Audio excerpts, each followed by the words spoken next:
Greetings and welcome to the United States Transhumanist Party Virtual Enlightenment Salon. My name is Gennady Stolyarov II, and I am the chairman of the U.S. Transhumanist Party. Here we hold conversations with some of the world's leading thinkers in longevity, science, technology, philosophy, and politics. Like the philosophers of the Age of Enlightenment, we aim to connect every field of human endeavor and arrive at new insights to achieve longer lives, greater rationality, and the progress of our civilization. Greetings, ladies and gentlemen, and welcome to our U.S. Transhumanist Party Virtual Enlightenment Salon. Today is Sunday, May 11th, 2025, and we're pleased to present to you an in-depth look at a recent significant event that occurred in Washington, D.C., the A4LI, or Alliance for Longevity Initiatives D.C. Summit that transpired between April 28th and April 30th of this year. We have several individuals on this stream who attended the A4LI D.C. Summit. These include our Director of Scholarship, Dr. Dan Elton, as well as our member and the founder of the Human Achievement Alliance, as well as now the Executive Director of Humanity Plus, Dr. Edward Hudgens. So welcome to him. And then we have Dr. Aubrey de Grey as well, who is the founder and chief science officer of LEVF, the Longevity Escape Velocity Foundation, and he was in attendance at A4LI as well. So welcome to Dan, Edward, and Aubrey. Today's distinguished panelists include myself, as well as our Director of Visual Art and currently the Vice Chairman of the Transhumanist Party, Art Ramon Garcia, as well as our allied member, David Wood, of the London Futurists and Executive Director of LEVF, the Longevity Escape Velocity Foundation. So welcome to David and welcome to Art Ramon. And now, Dan, please feel free to begin with your overview of the A4LI D.C. Summit. My understanding is you were able to attend the first 2 days of the summit, and we are curious to hear your account. Okay. Yeah, everyone. Yeah, I have some slides. So I'm sorry I am not super prepared to discuss a lot, but I did collect a lot of my pictures into my a slideshow here, and I'll share that. So, yes,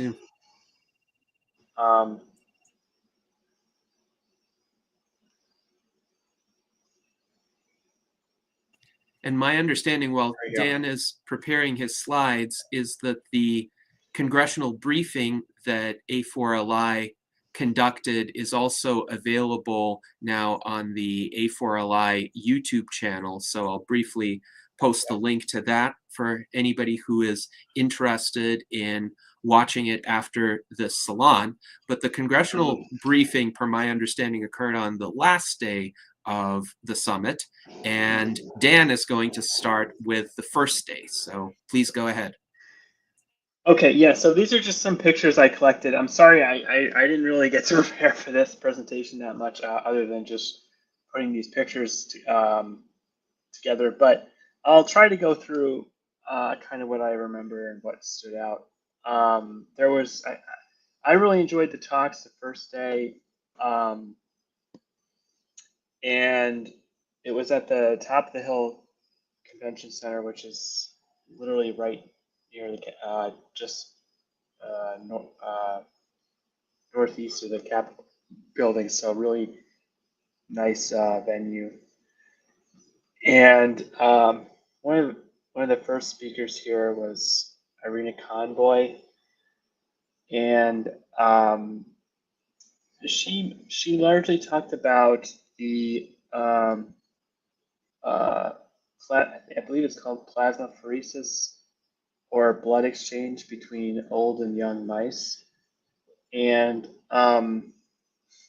one of the fun things was she asked the audience whether they thought if you took old blood serum and young blood serum and you mix them together, what would the effect be? Would it be more? Would it have more of the effect of the old serum or more of the effect of the young serum? And I think most people guessed correctly that it's the old serum dominates over the young. Why that is exactly, I don't know, but it sort of intuitively makes sense. Yeah, so um, uh, moving on here, this is George L. Stupin from the University of Arizona, and he talked about a certain compound they had isolated through, I believe, a lot of. Dan, you're not showing your slides properly. We're They're not seeing showing the up? previous slide, and we're just seeing the editing mode rather than the view mode. Yes, I think you have the option to share your presentation view, so where the slides occupy your full screen. If you go Yeah. to slideshow. Sorry, guys. The slides look so interesting. It'd be nice to see them fully. Yeah.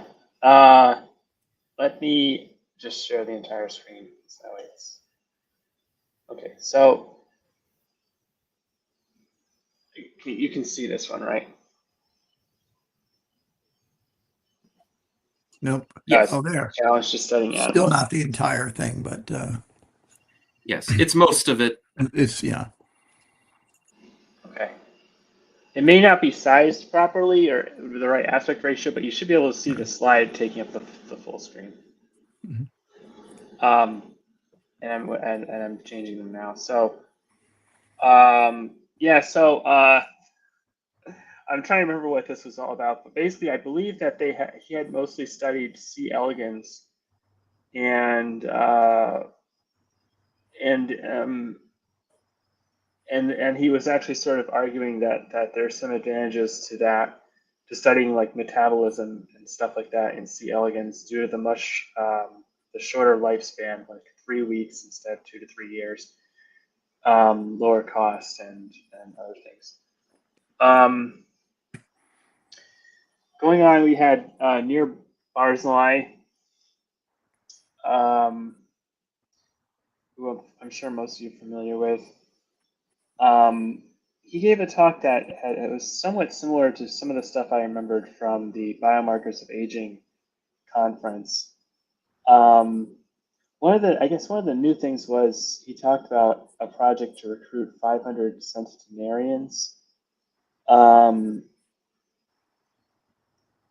And I guess they're gonna study them. And he said that the lifetime healthcare cost of centenarians is only 1/3 of the average for the population. So this could be used as a talking point to sell longevity on Capitol Hill. He talked about various drugs that they had identified from in the literature as possible longevity therapeutics. He described a GLP-1 antagonist as the best caloric restriction mimetics that we have. So there's theoretical reasons to think they perhaps could extend lifespan. That hasn't been proven. This was the slide that I think was also shown at the Biomarkers of Aging conference. And this is sort of a scoring or a rating of various drugs that are on the market that could be repurposed for longevity or slowing aging. Um, so obviously, metformin is pretty well known. One thing he said was during the pandemic, they found that metformin reduced given to people who are hospitalized for COVID, it actually reduced their risk of death by half. And the other interesting thing is it reduced their risk of long COVID very substantially. And I think there's another observational study that was a very large study that also showed that for some reason metformin reduces long COVID risk. So that could be by some effects on the immune system, but we don't really know. And then he mentioned rapamycin in passing and said, it would be higher on this list if there was more human data, most likely. So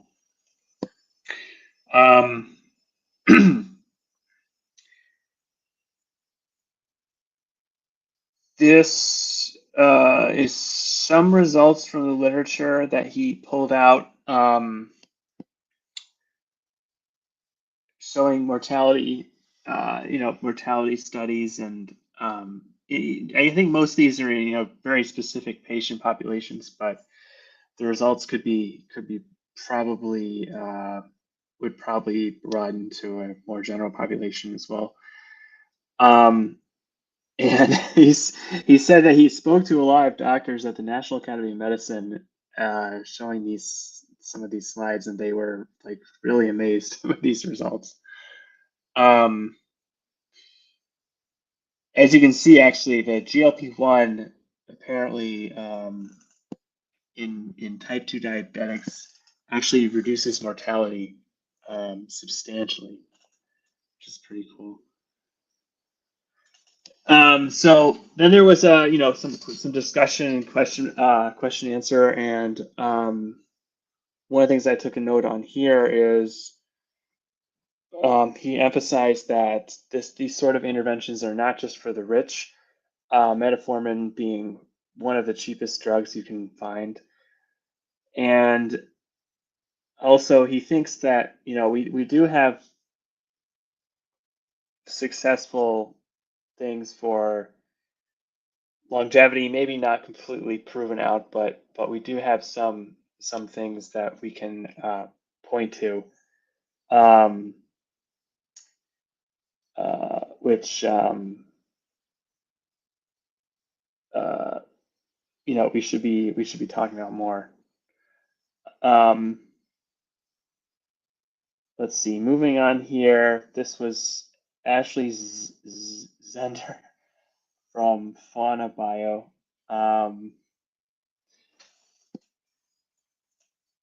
They're studying animals that hibernate, like the famous ground squirrel that can like lower its core body temperature down to like freezing almost.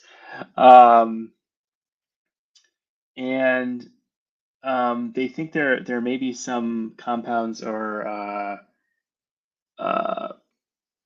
various tricks that these animals are using to basically protect their bodies through this long period of hibernation.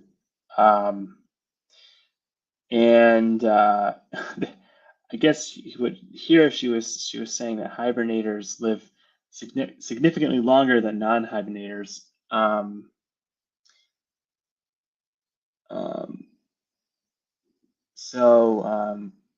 I think that's pretty interesting.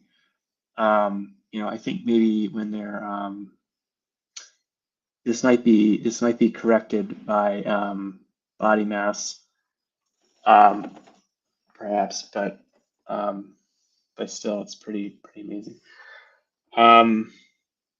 So moving on here, this was actually one of the talks that stood out the most for me, which was Francisco Laporte from Gordian Biotechnology.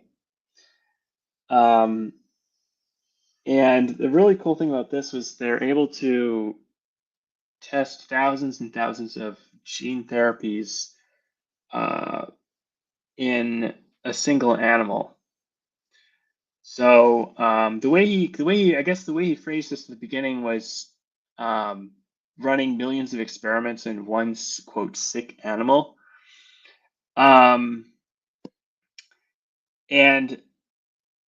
it's helpful for them. I think it's helpful for them to use a large animal. So they have been using horses, and what they do is they generate thousands of different gene therapies in different adeno-associated viruses or AAVs, and inject these into a single horse. And because they're a very low concentration, most cells actually only receive one of these gene therapies or none at all. A few will maybe receive more, but most will only receive one or zero. And each gene therapy has a unique set of DNA in it, obviously, or I assume it's DNA, maybe it's RNA, but it also has a barcode in it as well. So then what they can do is they can look through the individual cells through some single cell sequencing, and they can look at various things in these cells, like the I'm not really sure what they look at, to be honest. It's probably it could be like RNA sequencing, or it could be looking at the different protein expressions in the cells. And they get this huge matrix of cellular level features versus different gene therapies. So actually on the right, you can see some of the features they look at, like cell turnover, mitochondrial function, other things. So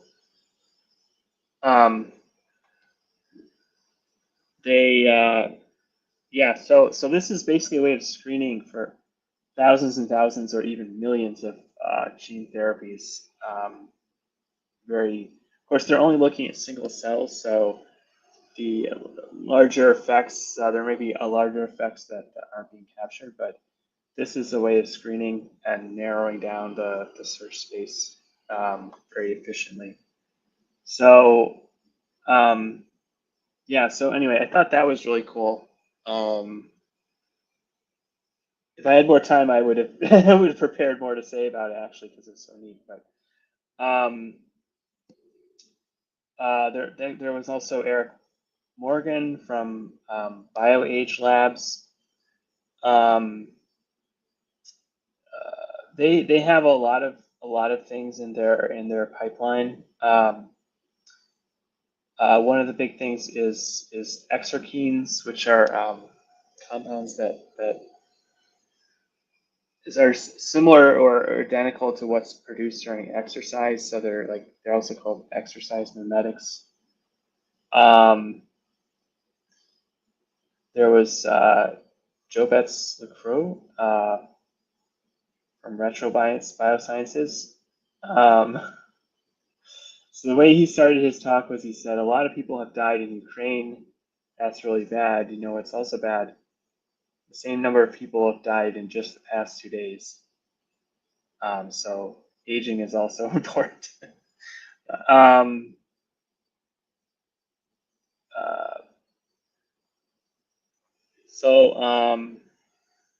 He talked about his company, Retro Bio, which is mostly based around stem cells. And they also have some work on enhancing autophagy, which is the process of within cells that to degrade debris and waste products and other things that have accumulated that over time. So, and also there's also mitophagy, which is recycling old or damaged mitochondria. One of the really cool things that I took a picture of here is they have a partnership with OpenAI to develop new types of foundation models that are trained on biological data, like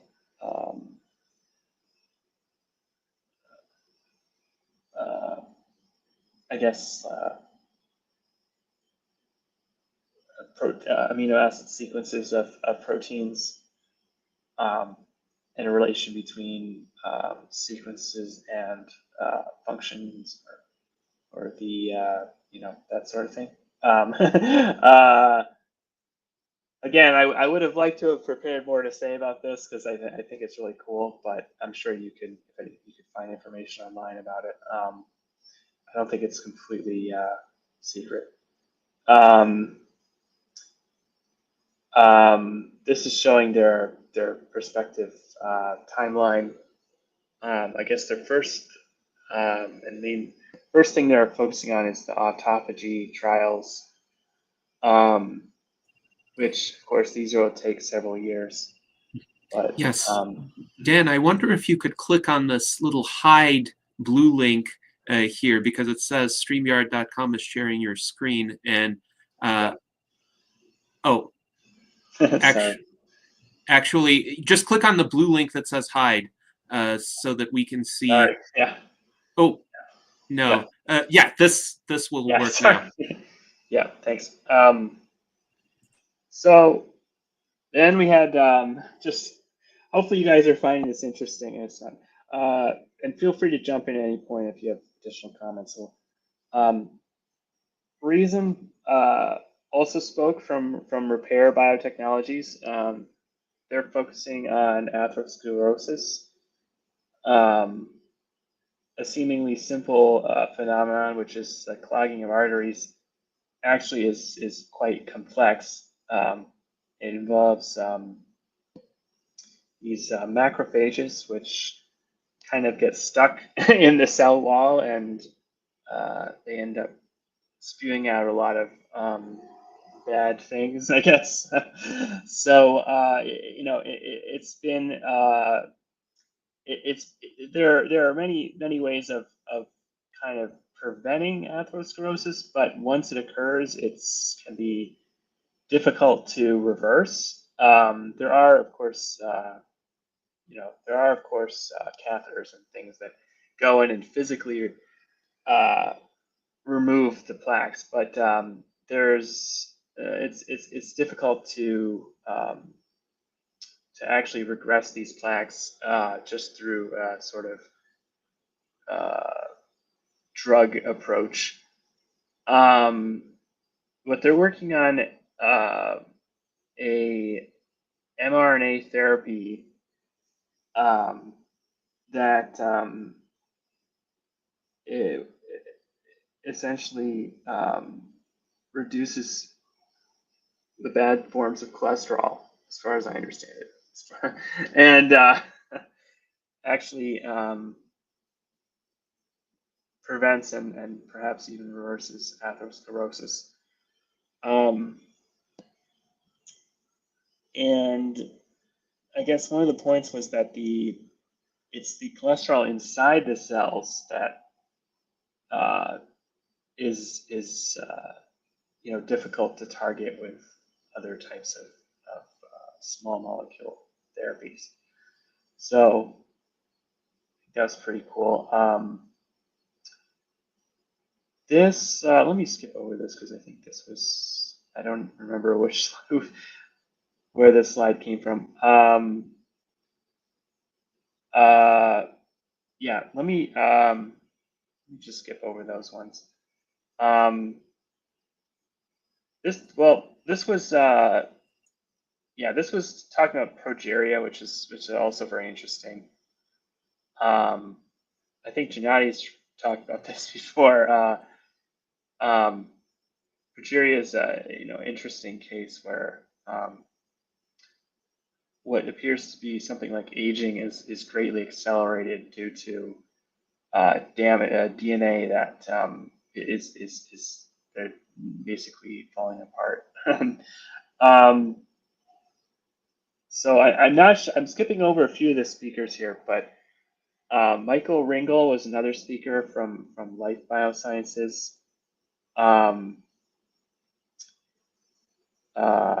He talked about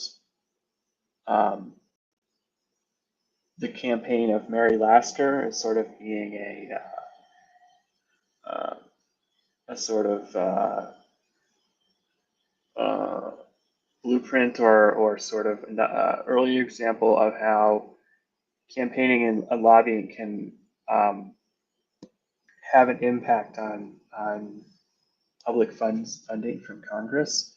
So she was a campaigner for cancer research, and I think mostly lobbying philanthropists, but later the Congress to invest in cancer research.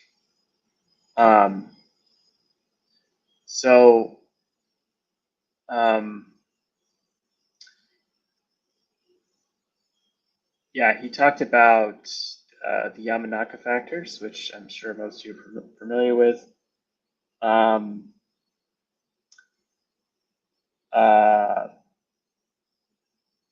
we had Todd White, who's the managing director of the Thallium Initiative. This was also pretty interesting. Actually, I need to do some follow-up on that. They actually have a thing called the Longevity Science Fund, which is a nonprofit that's funding neglected longevity research. I think it's sort of it's not exactly part of the Thallium Initiative, but it's sort of associated with Todd White. And then we had, I'll just go over these real quick. We had Alexandra Boss from Apollo Health Ventures, Lewis Hawthorne from Nanotics, which is a really cool company working on these nanoscale delivery systems. And then this is Christine Glorioso, I believe, from NeuroAge Therapeutics. And this was, I forget who this was, but this was Kyle, someone, who was, yeah, so he was CEO of Lento Bio, which is working on therapies to restore the flexibility of the lens in in the eye, which is pretty cool. This is Chris Barnes, I believe. Chris Barnes is his name. Okay, yeah, it starts with a K. I was trying to read his name tag. Yeah, yeah, Chris Barnes. Yeah, really cool guy. And so there were, as you can see, there were a lot of talks. I kind of took pictures of some of the things that stood out to me, but I did skip over, I think, 2 or 3 people. So then going into day 2, it was all panel sessions, and I got there a little bit late, so I missed the first 2.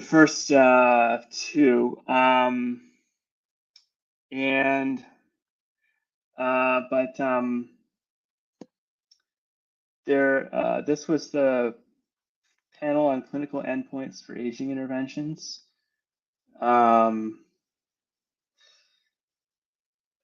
There was a question about how to change the regulatory system. And Neil Barzilay made a really interesting point. It's important for the FDA to recognize that some nutraceuticals have an effect. And he said that Mars, the candy company, had a study where over 20,000 people got flavonoids from chocolate. And after 3 years, they showed some clinical endpoints. But the FDA never allowed Mars to advertise anything based on it. So even though they had done an extremely large study and showed some effect, they weren't able to advertise that. So I thought that was kind of interesting. I hadn't heard that specific point made before. Do you want, Natty, do you want me to go through like who these people were, or? Yes, please. Oh, okay, sure. Okay, well, this was, so here on this panel, we had Nir Barzilay on the left, Kristen Forney, Matt Kaberlein, and Carl Fleifer, Carl Fleger. So a bunch of people who are well known in the community.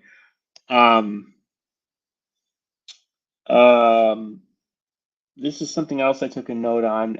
There was a question: how do we incentivize neuroscience therapeutics? Yeah, so Kristen Fortney said, you know, she had done a lot of work on sarcopenia, but there wasn't a clear path towards getting approval for a therapy that actually like prevents sarcopenia, in her view. There's been, and Nir sort of agreed, like there's been yeah, there's you know, it's very hard to like show like a regression in sarcopenia once it's occurred, or like actually treat it, but it might be what they like to show is sort of a prevention of it.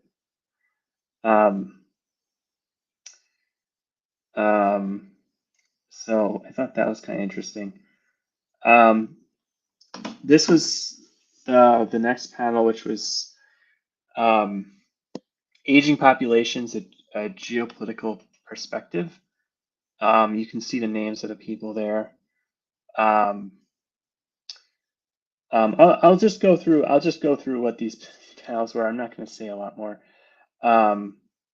But there was a panel on defense and space applications in longevity medicine, which was very interesting. Although, you know, the space application makes sense because you want to prevent like DNA damage from radiation, and other, you know, I was a little bit less convinced of the military applications, or the military, what the defense interest would be in longevity, but obviously they want their soldiers to be healthy and able to handle like highly stressful situations, things like that. Yes, I will just note that the moderator for the Defense and Space panel, according to A4LI, was Jeremy Elser, who is the CEO of the Ship of Theseus company that is listed on the A4LI website. But please continue. Yeah, so I think that's kind of all the pictures I have. How about we have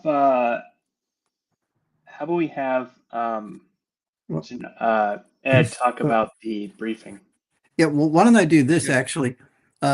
Yeah, oops, am I on? Yeah, okay. I'll fill in a few things about that first panel that you missed, and then maybe have Aubrey talk about, because he was at, I think, both of those, and then I can do the thing that was on the third day. Um, of interest, I'll just start off on the space panel. One of the people, if you want to put up that slide again, was Bob Walker, former Congressman Bob Walker.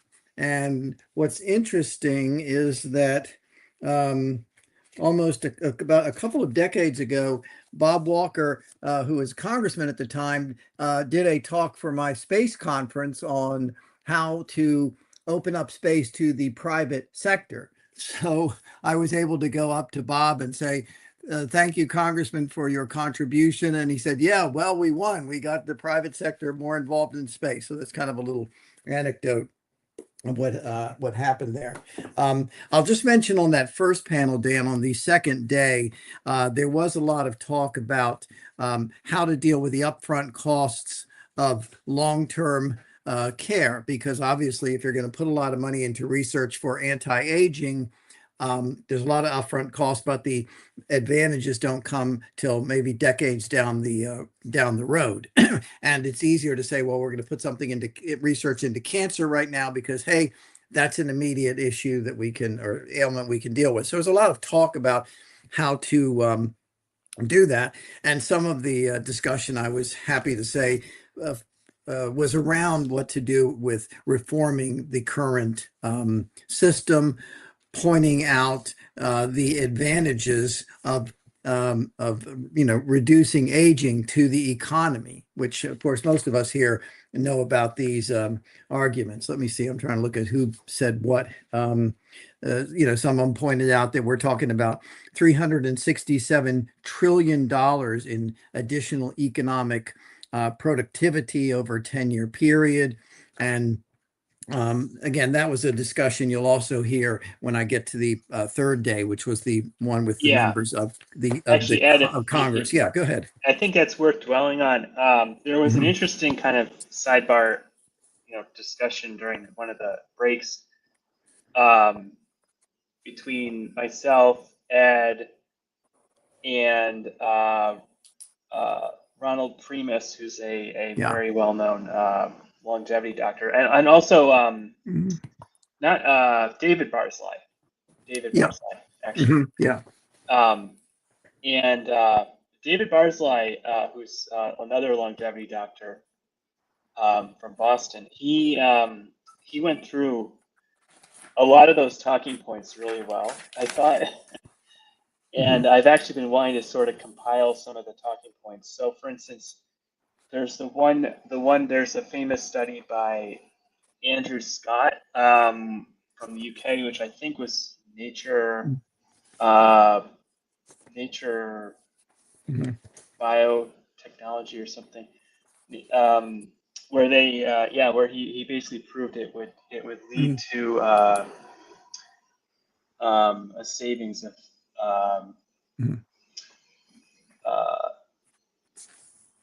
like 200 trillion or something over 50 years. Wait, let me see. Let me get the exact. Yeah.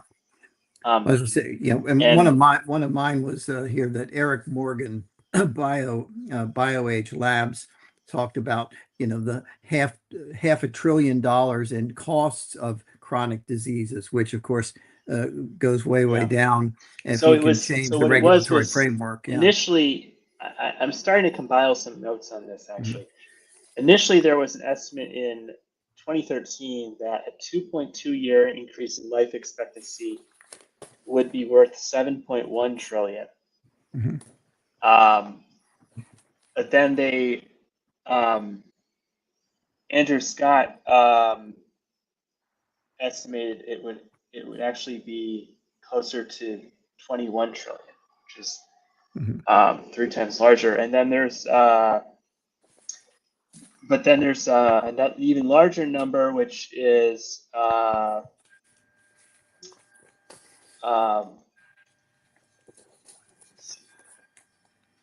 there's a lot of numbers out there. There's another one which you just referenced, which is something like 200 trillion in savings over a very long stretch, which is larger than like the entire world economy. Yeah. So That it's was, incredibly large numbers. Yeah, that was who made that one? Hold on, I have it right here somewhere. I think it was also Andrew Scott, but I think he's talking Yeah. about in that for that number. John Maldine, or no, not John Maldine. Yeah, I don't have it here. Anyway, one of them said $367 trillion over 10-year period. And again, if you listen to the things that are posted online, you can get those numbers. But I took a lot of notes about it. I wanted to. Yeah. Yeah. So that was Andrew Scott. Actually, 367 trillion over 10 years. Yeah. By slowing aging by 1 year. Wow. Yeah. Okay. Well, so these numbers are not actually savings.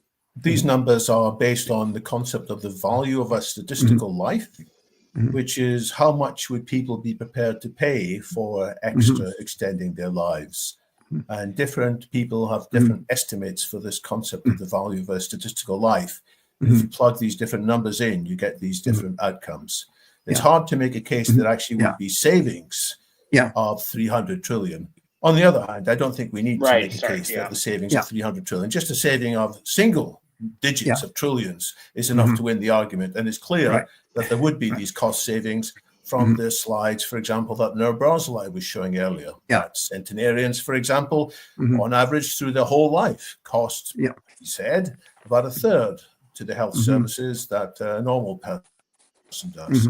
So if more people had lives like that, you wouldn't necessarily save 300 trillion because the whole world GDP doesn't come quite that far. But my goodness, there'd be enormous savings. And that, I think, is the argument we should win, not whether it's 300 trillion or 200 trillion.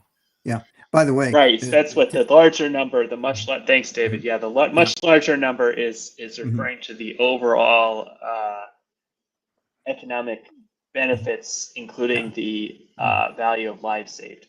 Whereas the much smaller number, the 21 trillion number, that's the savings.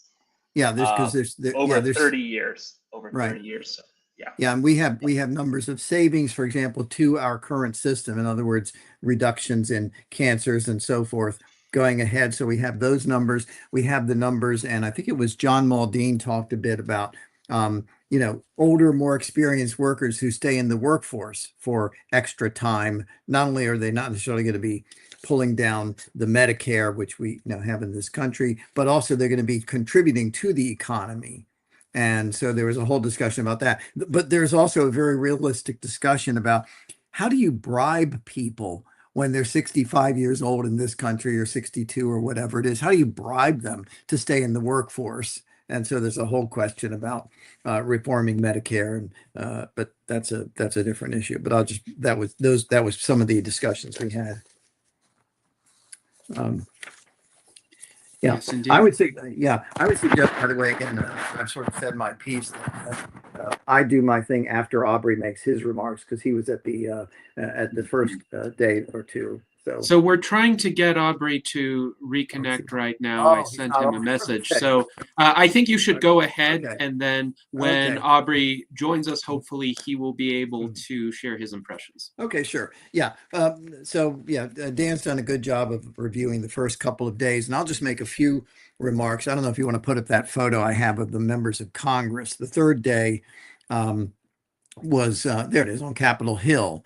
And this was focusing especially on the Longevity Science Caucus, which Dylan Livingston, who's in the middle there, helped to launch in the U.S. Congress. All the way on the right of the photo is Congressman Tonko, who's a Democrat from New York. Second from the right is Congressman Gus Bilirakis from Florida. He's a Republican. Oh, and by the way, all the way on the left is Dr. Oz, who's in charge of Medicare and Medicaid right now.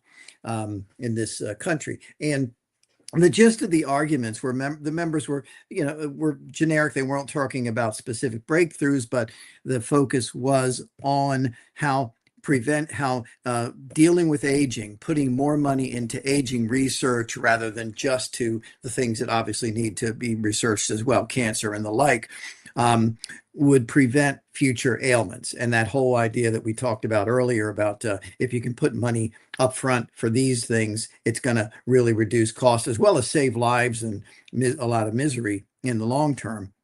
I think both of the members of Congress, certainly Tonko, I think, focused on the fact that America's life expectancy and longevity is actually going down, and it's not just because of COVID.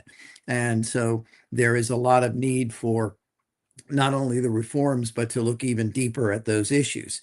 Also, there was, of course, the whole cost challenge. This is during the time that in Congress that they're debating the budget. And so, of course, money is crucial here. And so talking about longevity in terms of the ballooning costs of especially the aging population, which, by the way, that includes me right now. So just for your information. And again, the need for resources on anti-aging. By the way, Dr. Oz, who's on the end there on the left, he's in charge of Medicare, Medicaid, and he made the point because the administrations get a lot of criticism saying they're trying to get rid of Medicare, Medicaid. He said, no, that's not what we're doing. We're trying to make it more efficient. So it's not just a matter of looking at the budgets or looking at how many people are working in those the agencies, but it's about how do we make it more efficient. This is from my own work and not from what was said at that event. I know that in a number of states here in the U.S., where in fact you've allowed Medicaid is for people who can't afford normal care because of their low incomes or whatever. And it's a federal program that goes to the states, but where the states have been allowed to experiment, and I know this again from future work or past work that I did, you get better patient outcomes where you give, for example, a poorer person, well, you can go to this doctor or that doctor, or if you find someone who can do it or a hospital that can do exactly the same thing for less cost, will actually give you extra money. There's a lot of these experiments that have gone on at the state level that have been pretty good. So I think Dr. Oz had just come back from Michigan, I think it was Michigan or Wisconsin, talking about exactly those things. So that's something I suspect you're going to see in the future, at least I hope so. The other thing, of course, and he didn't talk a lot about this, but it is an issue that what do we do with Medicare as life expectancy extends, and how do we treat that? Let me go ahead and move on to Jim O'Neill real quick. I know Aubrey's not here, and I know about the background, of course, of Jim and Aubrey. I know that David Wood there knows about it as well. But Dylan and I both went to the hearing. Jim O'Neill is up for number 2 at Health and Human Services. His testimony was fairly generic, and a lot of the questions and answers were really dumping on RFK Jr. He was basically kind of the target, and they were saying, well, do you agree with RFK Jr.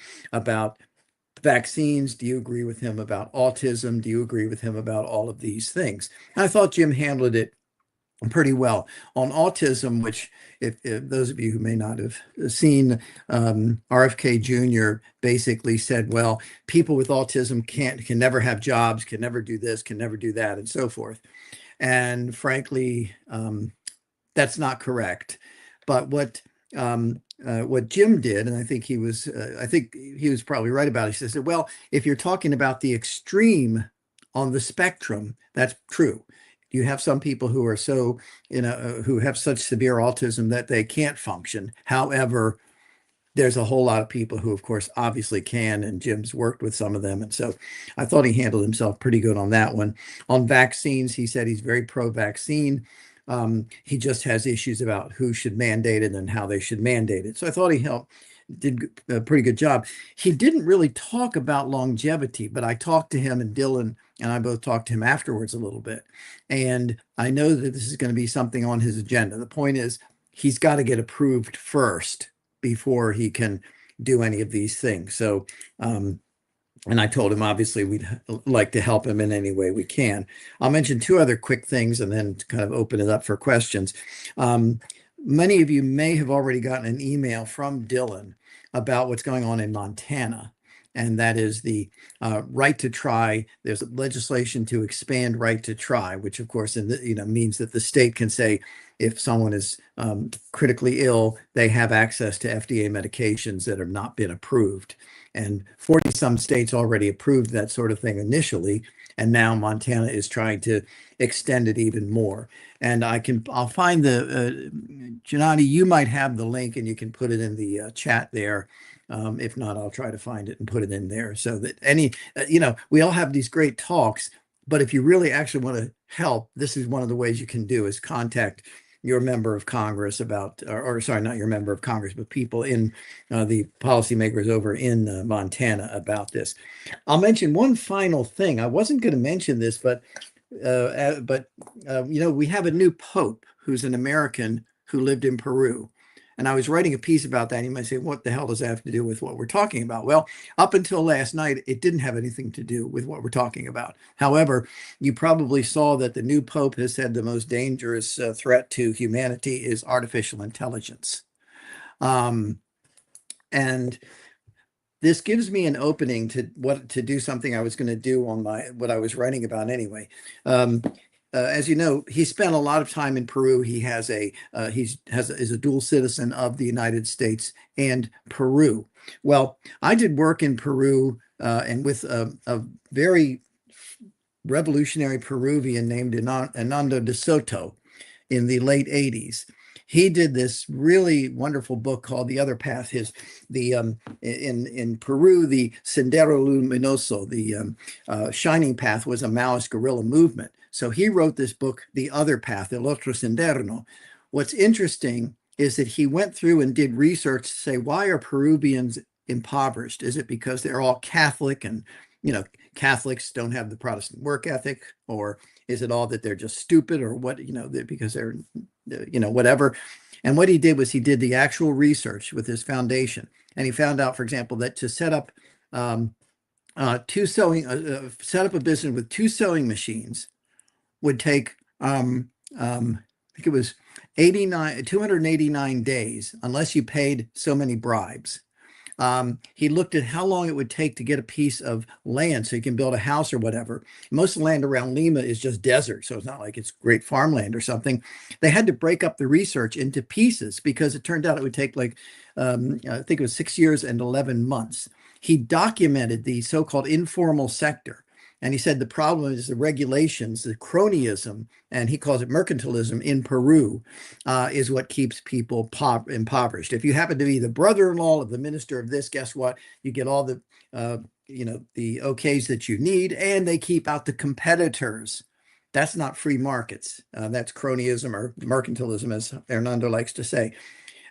So what I was doing is writing a piece saying, if you really want to help the poor, I congratulate you. Compassion is very important, but let's take a look at what is really keeping people back in these poor countries. And I was the guy who came up with the Index of Economic Freedom idea that measures these kind of things. But here's the other thing I'm going to add. I'm going to say, you have to realize that if you really want prosperity, not just for the industrialized world, but for everywhere, you have to realize that this technology, artificial intelligence, the longevity technology we're talking about, and so forth, can spread to everybody, can empower everybody in the world. It's not just for the rich. Just as 15 years ago, no one had a modern smartphone. They did have Nokia phones, David, I admitted that. But now like 90% of Americans have these things, access to all the information in the world. You're going to see the same thing in all of these areas with the advances of technology, especially artificial intelligence. So I'm going to add to my piece, sir, you're absolutely right. We should have compassion to the poor, watching for decade after decade, people suffering.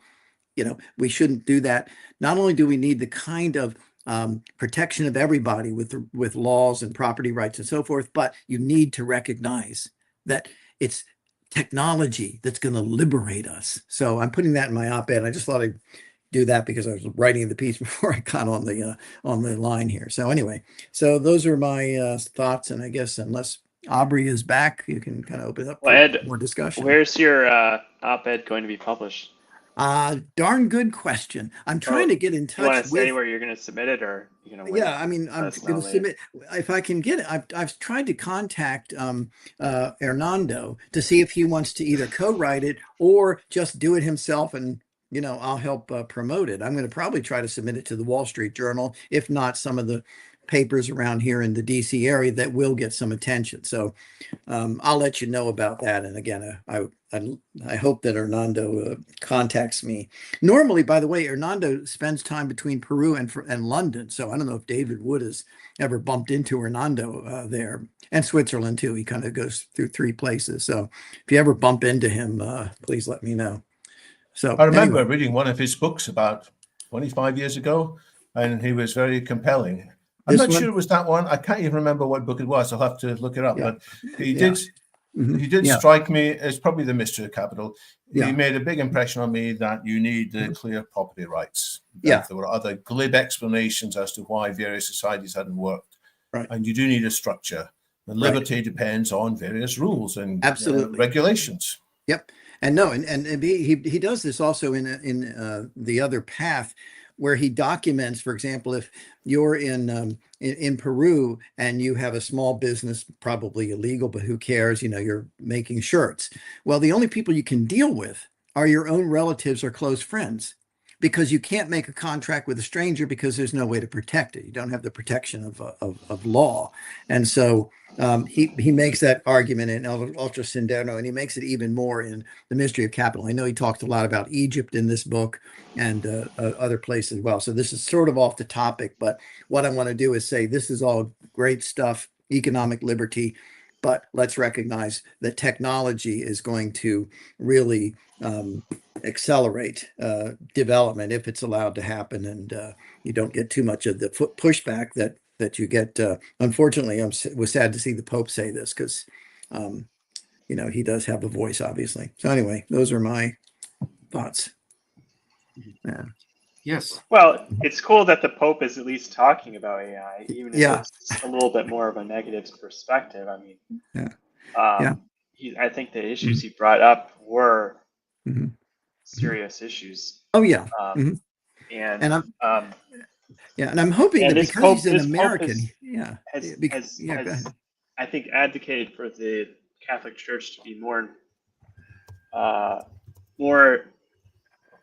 tech savvy and to use social media, for instance, and things like that. So everyone's looking up his tweets. This Pope could be more engaged, perhaps, on some of the transhumanist issues that, even if he's maybe taking a more techno pessimistic or techno kind of critical view, but at least the fact that they're engaging is, I think, pretty cool. Yeah.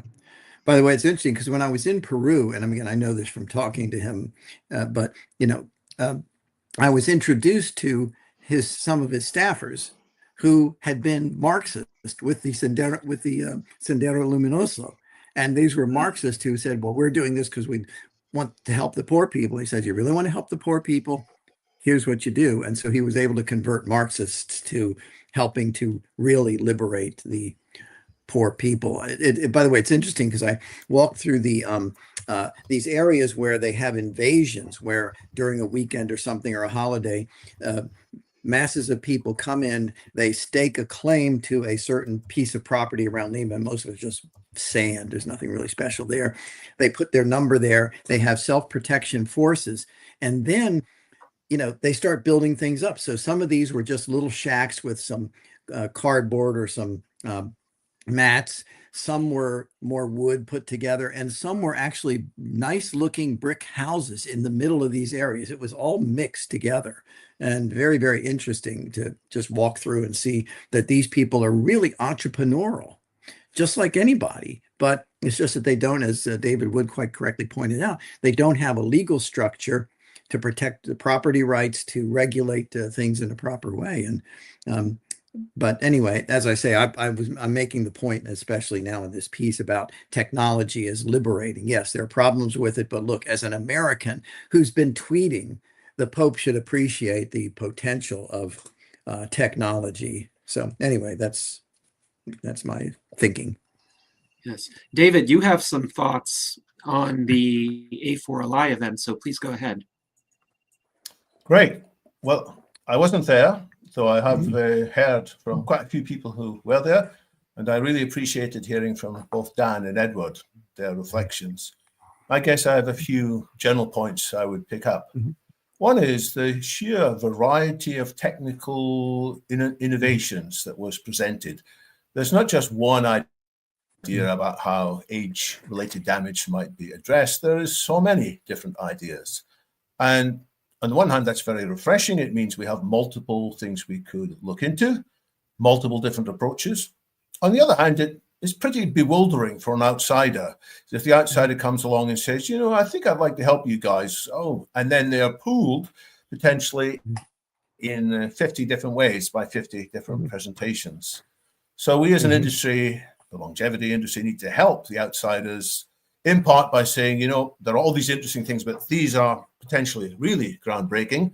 Or the other thing we can do is we can point to various portfolios or various funds and say, well, if you're not quite sure, put your money in here or give your donations to this group because they have a good track record in spreading it around. But more generally, I'd say what we need as a longevity movement is the equivalent of some of the things that the effective altruist movement generated. And I know effective altruism isn't everybody's favorite, but they did have a give well approach in which they had people who spent time figuring out which of the possible philanthropic causes in general could be trusted, not just that they had low overheads, but they actually did make a big difference in the world. Yeah. So I think we as the longevity community need to help people coming from the outside with some guidance, you know, put your money here or here or here, unless you've got strong reasons to do so otherwise. That's my first takeaway. Yeah. Now well, I'll come back. I'll let people come in on that if they want. I've got two other points I may raise shortly, but Dan, you agree? Well, yeah, sure. Yeah, I agree. I just wanted to point out that the audience there was mostly all other longevity scientists and or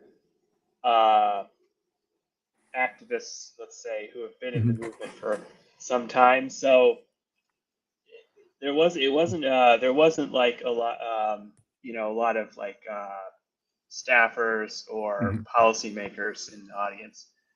I would agree, like if there were staffers or policymakers, it would have been pretty bewildering.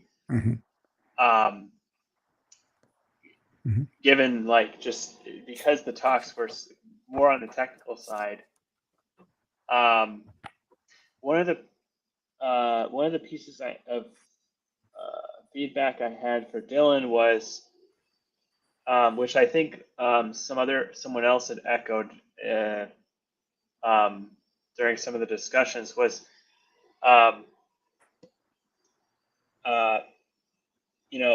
this felt more like the first 2 days at least felt more like a longevity science conference. And so one of the suggestions I had, which I think someone else had too, is maybe next year try to bring in more DC folks. Congress people and staffers are hard to get, but you could have perhaps people from various agencies like the FDA, NIH, CDC, CMS, Medicaid, all these different agencies to sort of reach out to the local community and kind of make it different than just another longevity science conference, because there's been a lot of those recently, right? So but yeah, the other point I wanted to mention is just that it's this Longevity Science Foundation is trying to help philanthropists understand understand where to direct money. So in other words, it can be kind of bewildering for private philanthropists as well. And so by setting up this Longevity Science Foundation, philanthropists can donate to the foundation, and then they can, their team of experts can decide how to allocate the funds. Yeah. And they're setting up sort of a grant, a grant-based application system and stuff. But they have an eye towards trying to fund stuff that's more neglected. So those sort of but anyway, yeah, that sort of intermediary could be useful. Yeah. So that's the Thalian initiative. Yeah. That it's part of the Thalian. Part of it. Thalian initiative. I wish I had prepared some more notes on that because it's much broader. Yeah. And do you remember anything about that, Ed? Yeah, I'm trying to look for my notes here and probably can't find them. Well, they say on their website, they want to help rethink the fundamentals of the biology of aging. Right. So I'm not entirely on board with that because I think we already know enough about how to address aging to make real progress.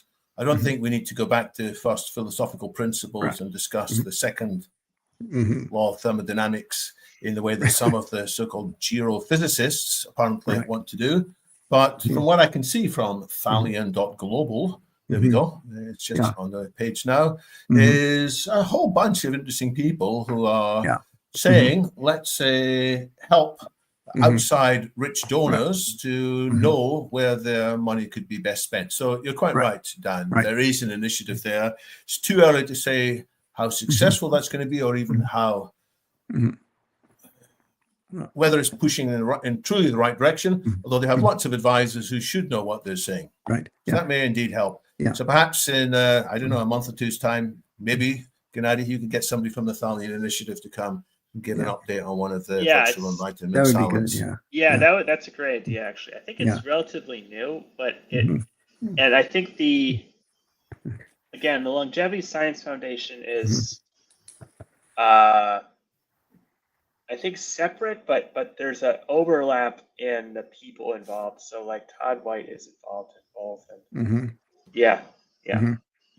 I would add, by the way, David, your point is very well taken because I've worked in public policy for decades. So I know that, this looks really great in theory, right? All of this looks really great in theory. So how do you make it real in the world? And a lot of it is an educational process. Since I mentioned this book, I'll mention it again. I did this 2001, 2002, around that time.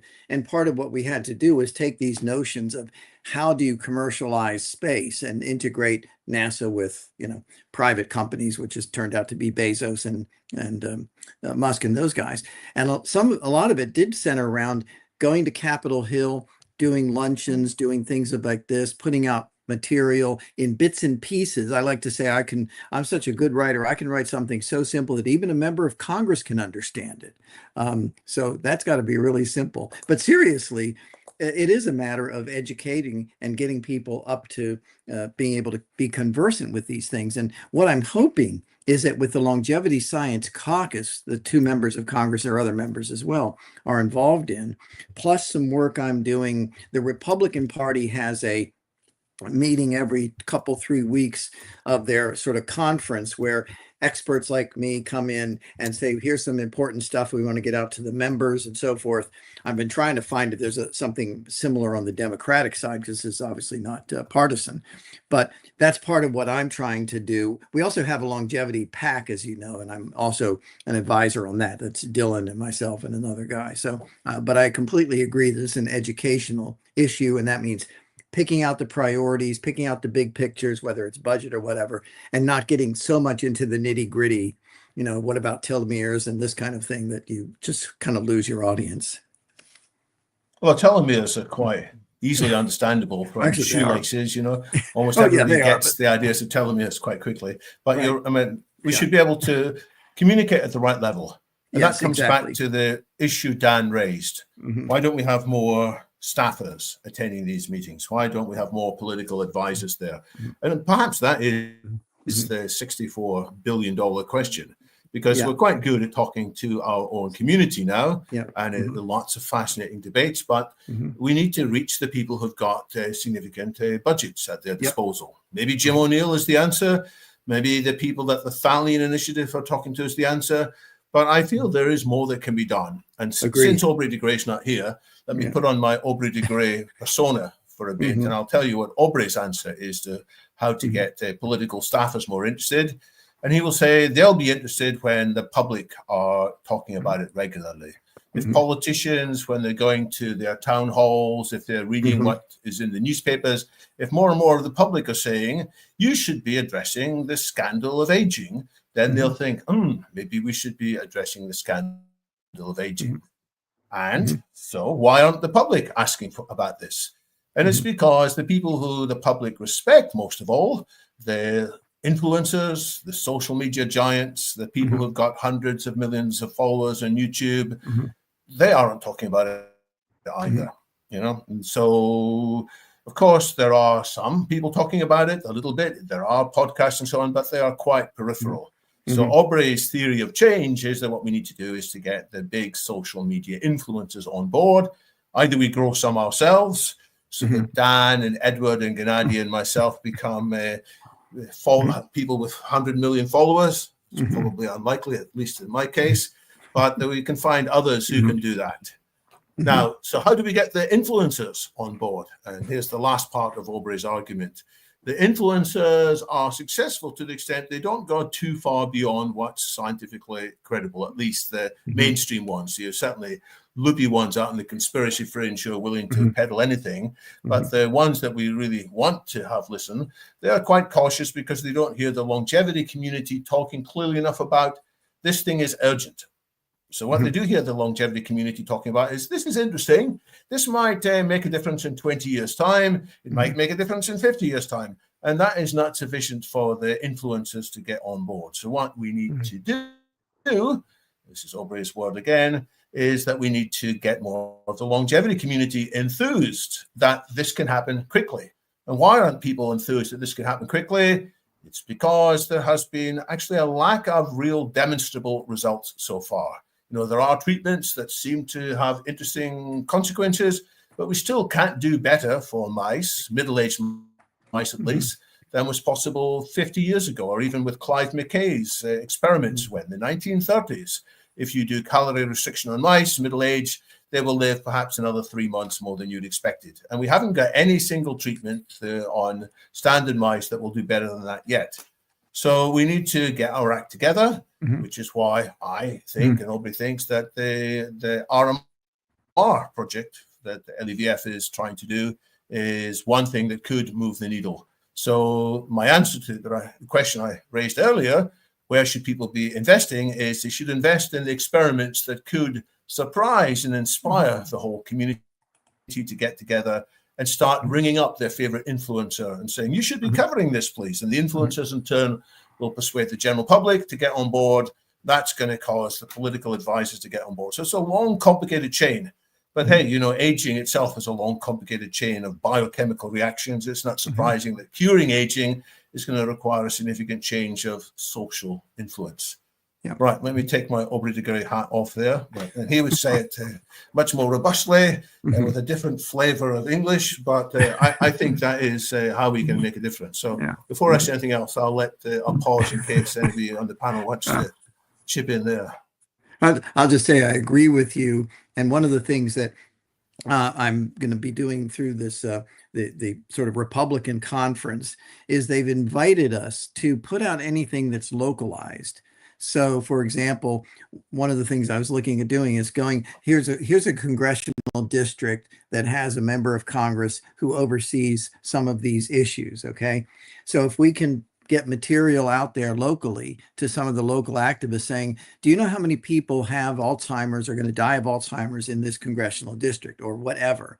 And do you know that, here's one of the reasons these things aren't coming out, and, start localizing it. To the extent you can localize it, then you basically can get some of the momentum, as you say, and you can get local talk radio folks who, maybe are just in North Carolina or where it happens to be, to talk about these things on the shows. And so I'm looking at, how do you do that? That's one of the reasons why, maybe I'll get with Gennady or some of you guys later about doing exactly this in your localities, because I do have now sort of a pipeline to get this material out to the members of Congress as well as others.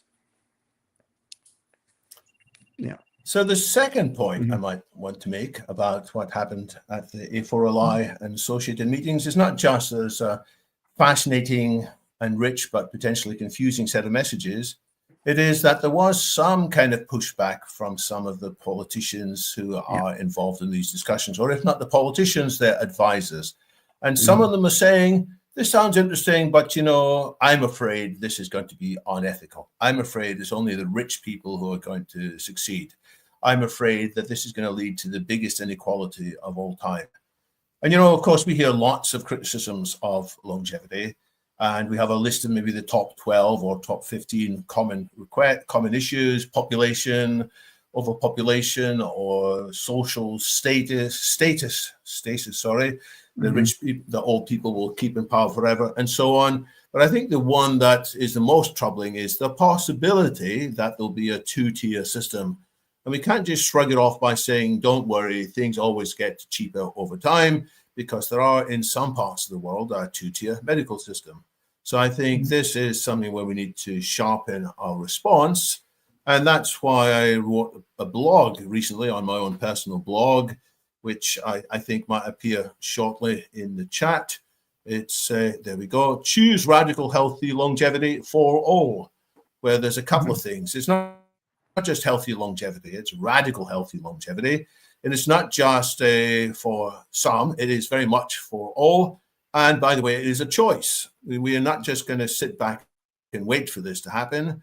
There are trajectories ahead, which futurists can foresee, in which there will be a split up, in which the wealthy benefit and the rest benefit much less, at least for a while.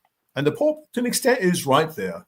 The Pope chose the name Leo XIV by deliberate reference to Pope Leo XIII, who wrote a famous encyclical warning about the Industrial Revolution is wonderful in many ways, but it has its own problems, and we have to manage it wisely. And so the Pope, Leo XIV, what he said about AI, I broadly sympathize with his flagging of issues. He's not saying we should stop it. He's just saying we need to bring a different set of ideas to it. So I think we have to connect head on with this challenge of inequality. And we can't just say, don't worry, it always works out for the better. It will require political action to ensure that the costs are driven down. And we can point to COVID vaccines. It's not everybody's favorite topic, but they were made available for free because they were produced at such large scale that the costs were relatively cheap. So when there is sufficient political will, these treatments can be made available for everybody. But it is an argument that needs to be fought. That's my second point, and maybe I'll wait in case there's any comments before I wrap up. Stunned silence there. I think I go back to a Pew survey. I think it was from Tufts. It was a Pew survey in 2015 or 2016. And essentially, it kind of split up between right or conservatives who were sort of, you're tampering in God's domain, and then from the left, basically, yeah, but it's only going to be the rich guys, and that was going back, for quite a long time. And I think you're right that you have to come to ways to address that and to say, whether you make analogies with, smartphones and say, yeah, well, it comes very, very quickly if we get some treatments. Just like you mentioned with COVID, of course, we gave away the vaccines for free. But even so, I think we have to do exactly that and not scare people that, oh my, it's just going to be basically Jeff Bezos and Elon and a few of these guys, and everyone else is going to suffer. I think you're right. Yes, and I'll bring up a comment from Mike Lazine, who writes, David is making good points, especially in regard to young influencers. You need to grab their attention so that what we want to do will make their lives better and they perceive it, and then they can help us spread that message. So thank you to Mike. And now, David, please feel free to proceed with your remarks. So the final point I wanted to comment on is the pathways to get treatments through regulations quickly. And this is a common theme that we've looked at many times in these salons, understandably, because there are real holdups. Mm-hmm. Now, what I was interested in recently is something called the Thrive Act from an institute called Catalyst.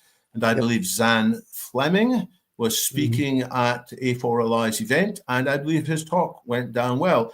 And what I particularly like about his group is they are people who have been around the regulatory space for quite a long time. They have already been involved with something called accelerated approval for certain kinds of drugs, and they wish to extend this now. So they talk about three-tier approach. There's the traditional approvals, where it goes through quite extensive testing and proof of effectiveness. But then there might be this accelerated case in which you can produce evidence to show that it is likely to be effective. It's got to be guaranteed as far as possibly safe, but it's likely to be effective. And there's even an earlier tier in which there is sufficient scientific evidence that it is reasonably likely to be effective. And they make the case that they should have this transformation of the FDA's rules. They've even drafted an act on that, so it's already in almost legislation-ready form. So that is encouraging. It's not saying burn it all down, let's have no regulations. It's recognizing there are some legitimate concerns that there might be dangers from drugs which aren't efficacious and which bad actors or naive actors or dubious actors are pressurizing vulnerable people to take when in fact it's just going to drain their financial budgets and do no good. So I think that is a very encouraging balance. There's a bunch of people who've been around the industry for a long time. There's a whole history to Zan Fleming. He was involved in metformin in the very early days. So he knows about the history there. He was involved in the definition of a term called metabesity, which is the kind of metabolic syndrome, that there is one group of biological disorders which give rise to a whole bunch of different diseases, which is very similar to the principles of aging. So I look forward to getting them on board. And I noticed that Bernie Sanders from the Healthspan Action Coalition, who has been in consultation with Catalyst quite a lot, he was in the audience earlier, if not still there. And so I think there is a growing movement that this could be the solution to the vexed problems of how can we accelerate approvals without opening the floodgates to lots of bad consequences. Right. Zan Fleming was there. In fact, we had a couple of talks with him. I think you did as well, Dan, about that. And I had talked to Bernie Siegel. I don't know if Bernie's on the call or not right now, but have talked to him about exactly that. And by the way, I'll just mention there's that particular piece of legislation is very similar to the Promising Pathway Act. It was based on this idea, and this is the notion that it was modeled on the AIDS reform in 1992 that created an accelerated path for a treatment that had gone through phase 1 safety trials, and then at least some phase 2 efficacy trials could be opened up to others. And that's what the Promising Pathway Act does. And the interesting thing about that one is that anyone who says, I want this particular treatment, even though I'm not in an experimental group, they can do that if the sponsor says, yes, you can, but they have to have their data, obviously privacy protected, put into a database where the sponsor can get real world data coming in. So it's not just, men between the age of 20 and 30 who've never had diabetes, but who have this other thing versus the placebo group. It's all sorts of people, and it allows this data to come in, and it can hopefully accelerate the approval process. But the one that you're talking about, that Zan is talking about, is a little more extensive. And again, I've been in touch with him, and if Bernie's on here, Yeah, I I don't know if think he is or the not. Yeah. accelerated approvals is Yeah. a little has a little bit more extensive efficacy testing. Yeah. Yeah. Which which most people still support, I think. Yeah. Promising Pathway has basically at least one, but again, the sponsor is going to be very cautious, and there's a lot of support for that one because I've been in the hearing rooms. I worked on that legislation, by the way, to be upfront about it.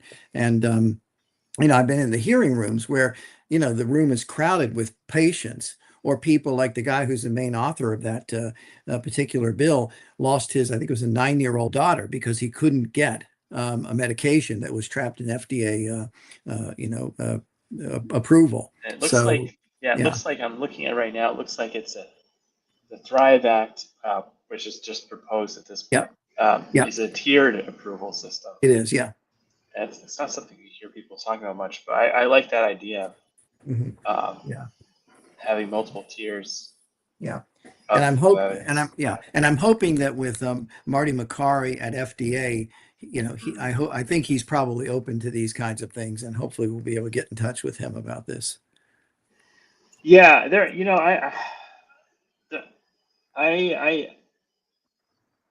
I did not meet Alexander Fleming there, and I would have liked to have seen more discussion about the regulatory reform, especially like you're saying with Marty Makary there, and he's and also Vinay Prasad now. Vinay Prasad was recently appointed as the head of the Center for Biologics research at FDA. So he's essentially in charge of all the approvals for biologics, which includes vaccines and biological things like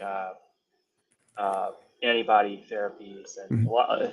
So but Vinay Prasad is interesting because he at one point he was arguing for stricter trials, in particular on cancer drugs, because they had been using surrogate endpoints for cancer drugs, which is a relatively easy hurdle. Basically, with a lot of these cancer drugs, they just had to show like the tumors were shrinking. So it was kind of a lower hurdle, you might say.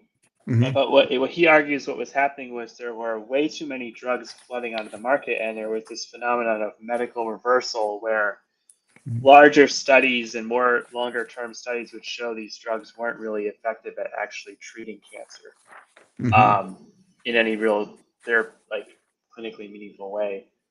So he had been arguing strongly for like greater regulation, at least cancer drugs. But then during the pandemic, he was actually arguing for a faster emergency use authorization for the Pfizer vaccine. And he was very upset when the FDA delayed it and pushed out the potential authorization to beyond the election into mid-November, or late November. So he actually, it's a little bit hard to find, but he actually has an article online going through the whole history of the vaccine approvals and basically arguing that they went way too slow. Yeah. By the way, and he was also more recently he's very much against boosters. So there was a so he's sort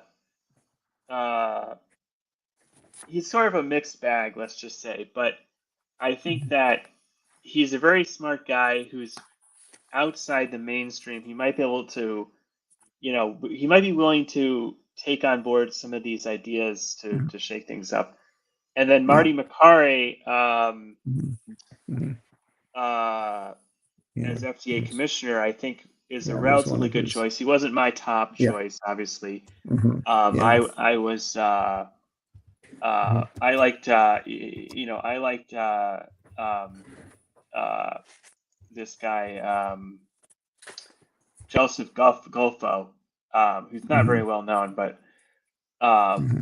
and also Jim O'Neill or Right. Balaji's. I had a little article about those Yeah. guys, but Marty Makary is relatively good. He also was pushing for faster vaccine authorizations, and This is other one. and he's also talked about, like you said, he's talked about groupthink, Yeah. and how it can stifle progress in medicine. Yeah. Yeah. So and Yeah. so and then the other thing that's happened recently with Marty Makary is they released a little video, just kind of with him and Vinay, just kind of talking about their sort of philosophy, which was actually, and they posted it on social media, and that was actually pretty cool because it's giving, the former FDA commissioners had generally not been very public. And so the fact they're doing this, they did this kind of informal video, and it's pretty cool. And they were saying like they're hoping to get more transparency into the FDA's thinking. And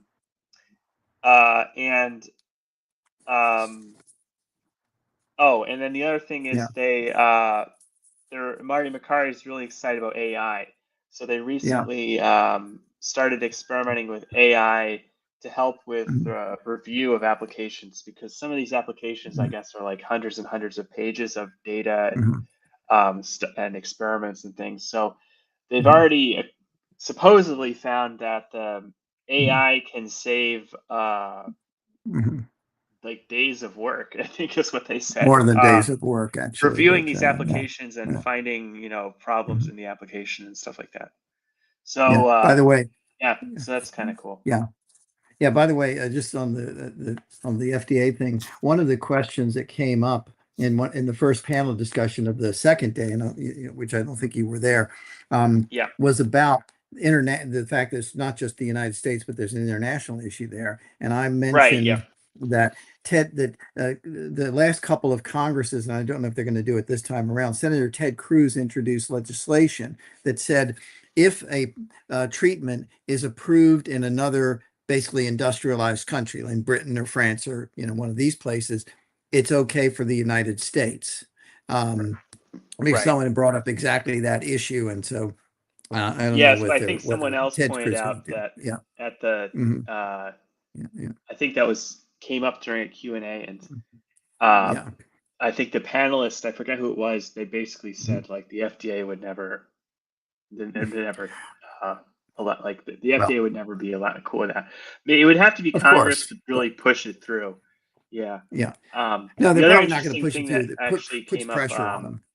there was discussion about, well, why don't we just go through to some of these charter cities, like Prospera. Oh some of yes, these special. I know the people involved in that. Yeah. Yeah, but there was interesting, and one of the people there was actually the CEO of MiniCircle, which is a gene therapy company that is making available follow-statin gene therapy in Prospera, I believe. So, what was that? Yes, in Prospera in Honduras. So there was a question. So he was talking. So this guy was talking about how they've made available this gene therapy, and so there's a question that came up. Well, why don't more companies start, making things available quicker in these low regulations, special zones, and charter cities and stuff. And essentially, and one of the panelists said it would essentially be like death for the company, because the FDA would basically basically Mhm. refused to work with them. I thought that was Mhm. interesting. Yeah. Mhm. So there's another approach to accelerating treatments. And I'm picking this up from a book that I read recently, which I like a great deal. It's a book by Ezra Klein and Derek Thompson called Abundance. It's I know that. generated quite an interest. It's mainly targeted to the Democrats. It's basically saying, hey, Democrats, we've messed up. We've talked about building a society of abundance, but we've got in our own way far too often. We've got laws, the old green laws on protecting land are preventing us building out solar panels more quickly. We're terribly slow at building high-speed rail, and so on and so on. But in the latter half of the book, second half of the book, they change gear. It's not about why are we so bad at building things. It's why are we so bad at inventing things. And they talk a lot about mRNA vaccines, which is absolutely fascinating. They point to the work of, let me get her name, Katalin Kariko, who was laughed at for a long, long time that her ideas on mRNA vaccines could never work because indeed there were dangers with them in the earliest incarnations, but she kept plugging away for 15 years, hardly receiving any funding until it turns out that when there was a search on for COVID vaccines, that this turned out to be a very promising approach. And finally, in 2023, she got the Nobel Prize. But why wasn't this kind of alternative science funded better? And it's because there's too much, I had the word earlier, referring to Martin McCarry's criticism, too much groupthink. And there are too many funding agencies that want to give funds only to things that are pretty similar to what's already been given out. And there is a lack of willingness to take risks. It's a lack of willingness to fail, frankly. And a lot of these big bets will fail. But if we don't make these big bets, we will not develop the new solutions as required.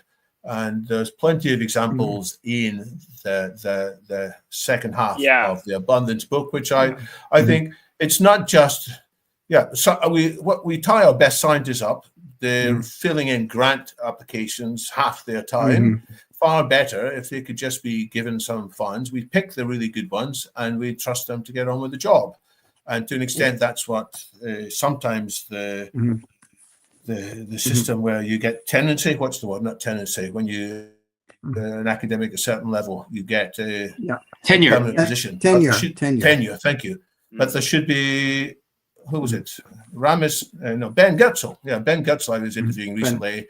I asked him, should we have something like a CERN for safe AI or a CERN for anti-aging? And he said, heaven forbid, it's far too political. It's far too much groupthink. You know, lots of brilliant scientists, but you've got to conform to certain principles. He pointed to another institute, the Perimeter Institute for Fundamental Physics in Waterloo, Canada, funded by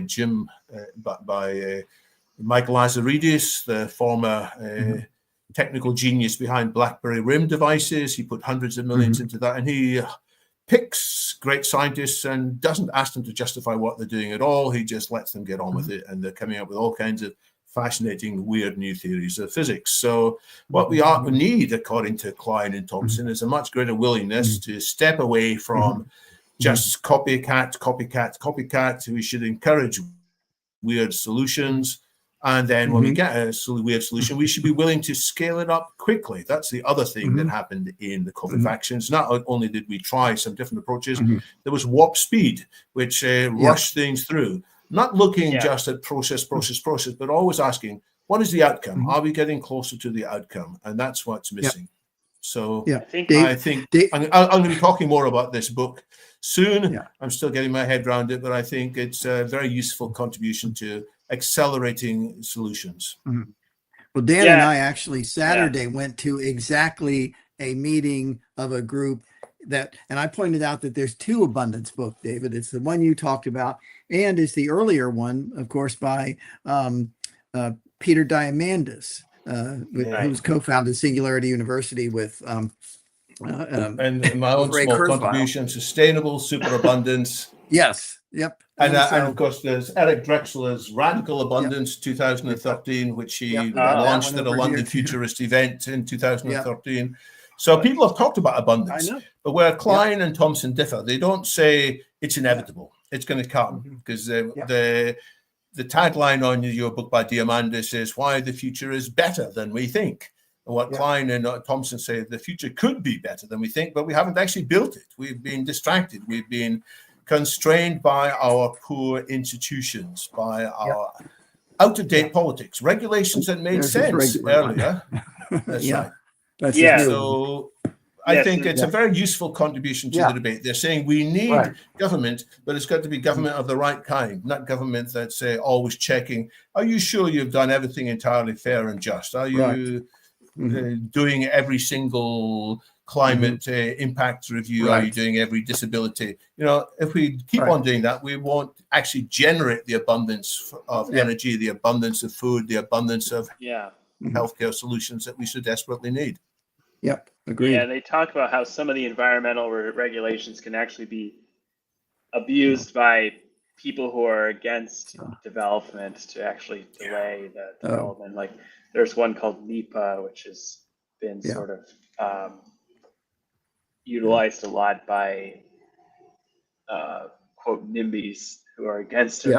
But I also read that book. I actually listened to an audiobook.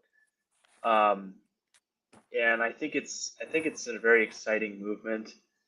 And the second half of the book is more about improving science funding and there's probably a lot of lessons and things there that are relevant for longevity, because a lot of the longevity research is still a little bit outside the mainstream. And when you have one of the problems is the vast majority of funding goes through only one funding mechanism, which is the NIH's R01 grant mechanism. And that's a relatively small amounts of money. I think it can be up to $1 million or something, but it's relatively, in the grand scheme of things, relatively small amounts of money, and it's given via it's a highly competitive process. That's where the peer reviewers review everything, and there are some benefits to peer review, but it tends to also be biased towards more established sort of directions, and generally not willing to take on much more risky or unproven directions. So I think so one of the examples was Caitlin Carrico, like you said. She had a lot of her grants rejected, and that was very disheartening for her. And I think at one point she almost was thinking of quitting science because she had been a postdoc for many, many years, and she wasn't getting grants, and she didn't know if she's going to be able to become a professor. So that's a really interesting example, really powerful example. And then the other thing is that they talk about is Operation Warp Speed as an example of how fast things can move when there's a lot of good coordination and actual desire to move fast. So you need a powerful program manager who's empowered to cut across all the different boundaries. I mean, they didn't actually cut any corners in the review. They still went through phase 1, 2, and 3 at basically the same standards. It's just they had a lot of support from the government, and So another example of peer review not being used, Albert Einstein. In 1905, he was a weird guy working in the Swiss patent laboratory, and he sent in 5 papers to a German physical review. And the editor was somebody called Max Planck, who's famous in his own right. Planck's constant is named after him. He's the person who invented part of quantum theory. And he read the papers and he said, I'm not going to send these out for peer review. I'm just going to publish them. And there were 5 of the most extraordinary papers ever. You know, his E equals MC squared paper, his special relativity paper, his proof of the existence of atoms by deriving the Avogadro's number from study of Brownian motion, and so on. So, and many of his other papers were not subject to peer review either. So peer review is a useful principle in many places, but again, we shouldn't turn these processes into absolute laws. We should have the bigger understanding of when you can backpedal or apply the processes in a variant way. And more diversity in the ways we fund science too. Yeah. So, yeah. Great. Well, the decentralized science is making a push in that direction, and we should be grateful for it. They're saying, let's cut the corners from the institutional gatekeepers. Institutional gatekeepers can direct the funds that's allocated to them, but other people who want to be a little bit more risk tolerant with their approaches can go via D.C funding mechanisms. Yep. Yes, I did want to bring in a few comments from our YouTube chat during the last 9 minutes of our salon. So our friend Bernie Siegel of the Health Span Action Coalition was indeed present in the chat. Hopefully he still is. He wrote that it was interesting that there was a panel on space because that is an issue that captures the public's imagination. And he also noted that it was a big success for A4LI to have Dr. Oz there. So they did something right to attract an official of that caliber. Now, Didier Cornell points out in response to a comment that Edward made that luckily life expectancy is no longer decreasing in the US and in the world for about 2 or 3 years after the COVID period. And for the US, there was a stagnation and decrease during about 10 years, but it did rise a bit in the last 2 years, if I recall correctly. So that's some good news, but it's still a very incremental rise. And of course, it does not address the major issues that caused the decline in life expectancy, like the deaths of despair among many middle-aged Americans, and still the lingering toll of COVID. Certainly there are many fewer COVID deaths, but that disease has not been solved. Now, on the issue of Vinay Prasad, this is interesting because he strikes me as a bit of an inconsistent character. On the one hand, Dan mentioned that he advocated for expedited approval of the Pfizer vaccine, but he opposes vaccine boosters, and now he has placed significant obstacles in the way of the Novavax booster getting reauthorized. For those who are not aware, Novavax is the only non-mRNA vaccine available right now in the United States. It's a protein-based vaccine, and many advocates of anti-COVID vaccination believe that the Novavax vaccine actually offers longer lasting protection and protection against a greater diversity of variants. So it's not clear why Vinay Prasad would oppose reauthorizing the Novavax booster, especially given his past advocacy for expediting vaccine approvals. But Dan, or anybody else, I wonder if you could shed some light into that. Well, I'm just hearing that for the first time. I'm not surprised, but I'll put a link in here. This was an article that he wrote, and part of it was, in my view, saying that we moved a little bit too slowly, and you can see section 4 in this article is kind of about how they delayed it till after the election, and he thinks that there was political reasons for that. And so I thought that, but yeah, he's actually shifted his focus, and there's a lot that I don't agree with. Like, I think he was way too against the boosters. I think that early on he was he had some good points about the boosters. For instance, the risks for younger males in terms of cardiomyopathy. Those are serious risks, and even the CDC has acknowledged for younger males the risks are substantial enough that they may not there may not outweigh the benefits. There was actually a CDC presentation that acknowledged that. But overall, of course, the CDC and correctly stated that the boosters are expected to be net positive, because if you do get COVID, the risks of cardiopathy are much higher, right? So anyway, we should welcome people who can change their minds on but reflection. he's kind of, so long as it's not just under political pressure, so long as they're not I just think trying to impress their bosses or their he's sponsors.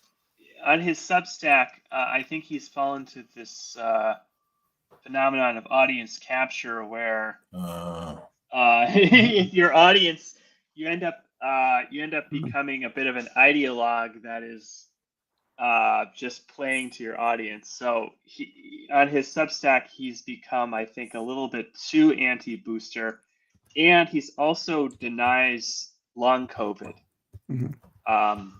He's sort of a long COVID denialist. So yeah, very much a mixed bag. He's very a smart guy, though. And even on his writings about long COVID, like I actually did agree with a lot of his analysis, but I didn't agree. I still think that long COVID is a real illness, obviously. Yeah, of course, it's absolutely real, and I myself experienced it for a year. I know a lot of other people, you, Dan, as well. What's also interesting about Vinay Prasad is he had a YouTube video 2 years ago entitled "Novavax, a Protein Vax, is Here. What took the FDA so long?" And I just found this video as well. So there he was supportive of Novavax, and he was wondering why it took the FDA so long to approve it. I wonder if this is all the result of these officials being captured by RFK Jr.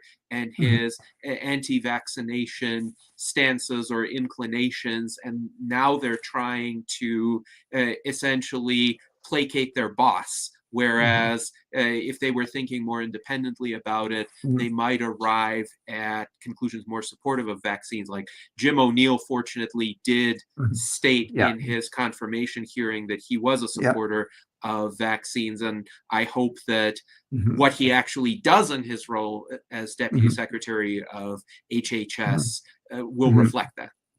Yep.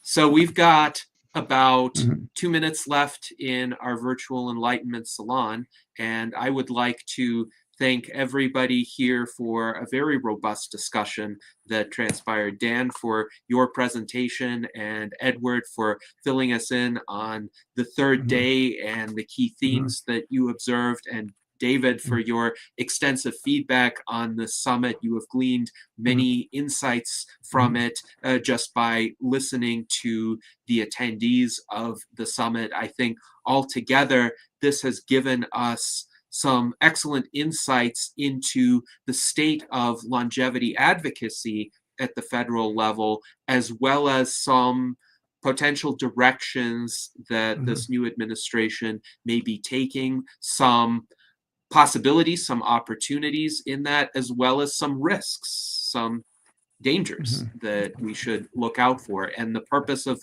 the Transhumanist Party is to put science, health, and technology at the forefront of American politics.